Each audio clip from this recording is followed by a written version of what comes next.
Аружан Аргенді тастап кетті. Арген ұлымыз әлеуметтік желі арқылы көзіне жас алып, бүкіл оқырмандар мен жанкүйерлерге ресми түрде Аружан мен екі жаққа кеткені жайлы пост жариялады. 2 күннен бері хабарсыз кеттік. Бұл жайлы тіпті жаңалықтарда айтылды. Ақырында Аргенді білдік дегендей өтірік жазғандар да көп. Отбасын құрғанымызға көп жыл болған жоқ. Біз мүлдем ұрыспаймыз, бәрі жақсы дейтіндер бар ма?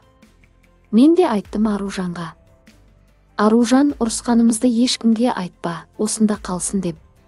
Бірақ Аружан бүкіл желілерде ажырасқанымыз жайлы жайып салды. Аружанға қосыл деп жазбаңыздар, бәрін уақыт көрсетеді. Идеал отбасы жоқ, деп жазып қалдырды Арген ұлымыз. Естеріңізге сала кетейік, осы жылдың 23 қарашасында Аружан әлеуметтік желіде Аргенмен ортақ шешіммен екі жаққа кеткені туралы жазба және стористер қалдырған. Ақыры Аргенді тастап кетіп Алматыға жол тартқан болатын. Қазір Аружан Алматыдағы серуеннің видеосын жариялауда. Аружан бүгін Инстаграм арқылы уайымдамаңыздар, мен ақырын өзіме келіп жатырмын. Ата-енеңді сыйламайсың дегендерге біздің арақатынасымыз керемет. Мен ол кісілерді қатты жақсы көремін, оларда мені қолдап сыйлайды деп жазба қалдырды. Оқырмандардың не үшін ажырасып кеттіңдер деген сұрағына Аружан: ортақ шешім бір-бірімізді жіберу, деп жазды.